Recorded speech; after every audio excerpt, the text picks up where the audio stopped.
क्या आप जानते हैं कि बाबरी मस्जिद भारत ही नहीं एशिया की सबसे मशहूर मस्जिद मानी जाती है। ये मस्जिद निर्माण और स्थापत्य कला का सबसे बेहतरीन नमूना थी। इसे भारत का इस्लामी द्वार भी कहा जाता था। बाबरी मस्जिद को बनाने में 2000 मजदूरों ने हिस्सा लिया। इसे बनाने के लिए दुनिया भर से इंजीनियर और आर्किटेक्ट बुलाए गए थे। ये भारत की एकमात्र मस्जिद थी जिसमें सबसे पहले वॉइस रिफ्लेक्शन टेक्नोलॉजी का इस्तेमाल किया गया। बाबरी मस्जिद का निर्माण 1528 ईस्वी में बाबर के सेनापति मीर बाकी ने करवाया था। ये 16वीं सदी में बनी उत्तर प्रदेश की सबसे बड़ी मस्जिद थी। बाबरी मस्जिद इस्लामी वास्तुकला का सबसे बेहतरीन नमूना थी। इसे बनाने के लिए दुनिया भर से पत्थर लाए गए थे। ये भारत की अकेली मस्जिद थी जिसमें सबसे आधुनिक एयर कूलिंग सिस्टम का प्रयोग किया गया। इस मस्जिद में ऐसी तकनीक इस्तेमाल की गई जिससे अंदर कभी गर्मी महसूस नहीं होती थी।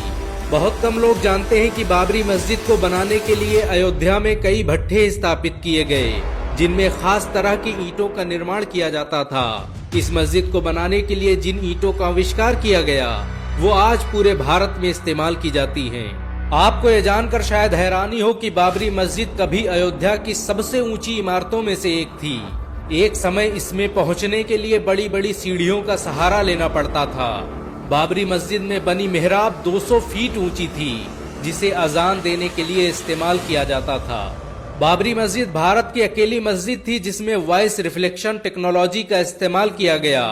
बाबरी मस्जिद को इस तरह से डिजाइन किया गया था कि अगर कोई इसके गुंबद के नीचे खड़े होकर बोलता तो उसकी आवाज पूरी बाबरी मस्जिद में सुनाई पड़ती। ये अयोध्या की सबसे बड़ी जामा मस्जिद भी थी।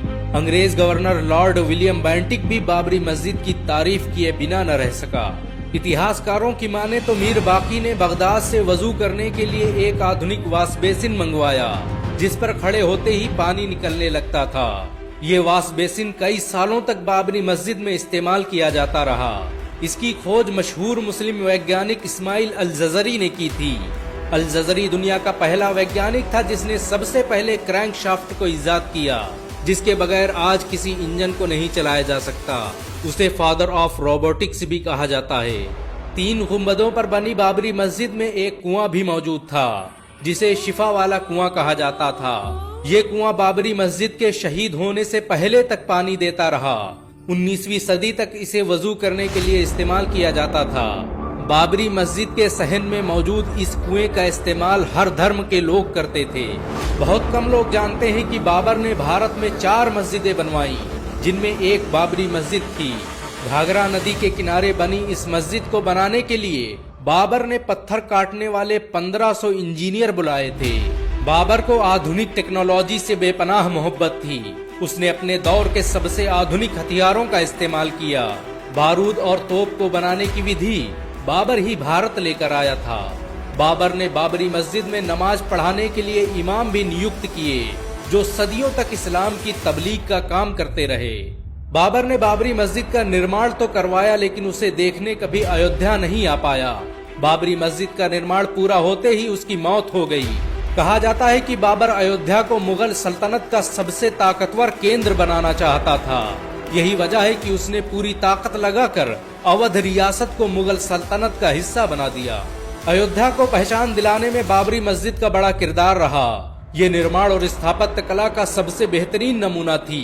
इसके डिजाइन और स्ट्रक्चर को बाद में ताजमहल में इस्तेमाल किया गया। बहुत कम लोग जानते हैं कि बाबरी मस्जिद का निर्माण एक पहाड़ी पर किया गया था। ये पहाड़ी बाढ़ से बचने के लिए अवध प्रांत की सबसे सुरक्षित जगह थी। बाबरी मस्जिद को मंदिर बताने का सबसे पहला काम निर्मोही अखाड़े ने किया। 1853 में नवाब वाजिद अली शाह के दौर में सबसे पहले इस मस्जिद की जगह मंदिर होने के शगुफे ने जन्म लिया और देखते ही देखते एक युद्ध में बदल गया। अंग्रेजों ने जांच पड़ताल की और इसे मस्जिद होने का सर्टिफिकेट दे दिया।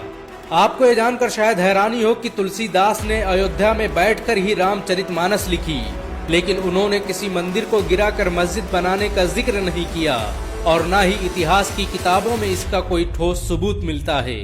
जज से लेकर सरकारों ने कई बार बाबरी मस्जिद को मुसलमानों का धर्म स्थल बताते हुए ऐतिहासिक फैसले दिए।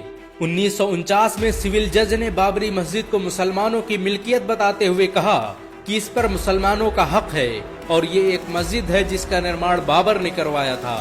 बहुत कम लोग जानते हैं कि बाबरी मस्जिद में जिस दिन मूर्तियां रखी गईं वो जुमे का दिन था। इसी विवाद के बाद फैजाबाद कोर्ट ने मस्जिद में ताला लगा दिया। जिस वक्त बाबरी मस्जिद के साथ ये सब हो रहा था उस वक्त कांग्रेस की सरकार थी। नेहरू ने इस विवाद को सुलझाने के लिए तत्कालीन सीएम गोविंद बल्लभ पंत को आदेश दिए, लेकिन उन्होंने नजरअंदाज कर दिया। 1986 में राजीव गांधी ने मस्जिद के कपाट फिर खोल दिए और उसी वक्त राम मंदिर आंदोलन की शुरुआत हो गई। अडवाणी की रथ यात्रा ने सब कुछ बदल दिया। ये रथ जहां से गुजरा वहां की आबो हवा बदल गई और भारत में एक नई राजनीति का आगाज हो गया। 6 दिसंबर 1992 में अयोध्या में कार सेवा का ऐलान हुआ और फिर चंद लम्हों में 2 लाख कार सेवकों ने बाबर की बनाई इस मस्जिद को धूल में मिला दिया। बाबरी की शहादत भारतीय संविधान का खुला मजाक थी। ये भारतीय इतिहास का काला दिन था। सरकार, अदालत और नौकरशाहों के आंखों के सामने जो हुआ वो अपने आप में एक दस्तावेज है। बाबरी मस्जिद को जिस वक्त शहीद किया गया उस वक्त अयोध्या में धारा 144 लगी हुई थी। बाबरी मस्जिद की शहादत के बाद भारतीय रुपये की वैल्यू अचानक 6% घट गई और महंगाई आसमान छूने लगी। बाबरी की शहादत पर बेरोजगारी इतनी बढ़ी कि आज तक उसे कम नहीं किया जा सका। बाबरी मस्जिद की शहादत के बाद हुए दंगों में भारत को 9,000 करोड़ रुपए का नुकसान हुआ। बाबरी मस्जिद भारतीय इतिहास की सबसे विवादित मस्जिद मानी जाती है। इसके केस में 10 लाख से अधिक पन्नों और 2000 से अधिक दस्तावेजों का इस्तेमाल हुआ। बाबरी मस्जिद के शहीद होने के 10 दिन बाद एक इंक्वायरी कमीशन बनाया गया जिसे 3 महीने के अंदर रिपोर्ट पेश करनी थी, लेकिन उसने 17 साल बाद अपनी रिपोर्ट पेश की और इस तरह लिबराहन आयोग भारतीय इतिहास का सबसे खराब इंक्वायरी कमीशन बन गया। बाबरी मस्जिद की शहादत के जिम्मेदार लोगों पर केस दर्ज करने में सीबीआई को 1 साल लग गए। सीबीआई ने 49 लोगों पर केस दर्ज किया जिसमें सारे लोग बरी हो गए और इस तरह बाबरी मस्जिद को किसने शहीद किया ये आज तक किसी को पता नहीं चला। 30 दिसंबर 2010 को इलाहाबाद हाई कोर्ट ने बाबरी मस्जिद पर फैसला सुनाया और उसे 3 हिस्सों में तकसीम कर दिया। मामला सुप्रीम कोर्ट पहुंचा तो उस जगह पर मंदिर बनाने का आदेश दे दिया गया। हालांकि सुप्रीम कोर्ट ने माना कि मस्जिद को शहीद करना गैर कानूनी था और ऐसा करने वाले सभी लोग अपराधी थे। मुसलमानों ने देश हित में सुप्रीम कोर्ट द्वारा दिए गए इस फैसले को भी कबूल कर लिया और दूसरी जगह 5 एकड़ जमीन लेने पर राजी हो गए। हालांकि कई मुस्लिम संगठनों ने इसकी पुरजोर मुखालिफत भी की। आपको ये जानकर शायद हैरानी हो कि बाबरी मस्जिद को शहीद करने वाले बहुत से लोग मुसलमान बन गए। बाबरी मस्जिद पर पहला फावड़ा चलाने वाले बलबीर ने 2 साल बाद इस्लाम कबूल कर लिया और अपना नाम आमिर रखा। उन्होंने पूरे भारत में 100 से अधिक मस्जिदें बनवाई। बाबरी मस्जिद भले ही शहीद हो गई लेकिन उसका इतिहास आज भी लोगों के दिलों में जिंदा है।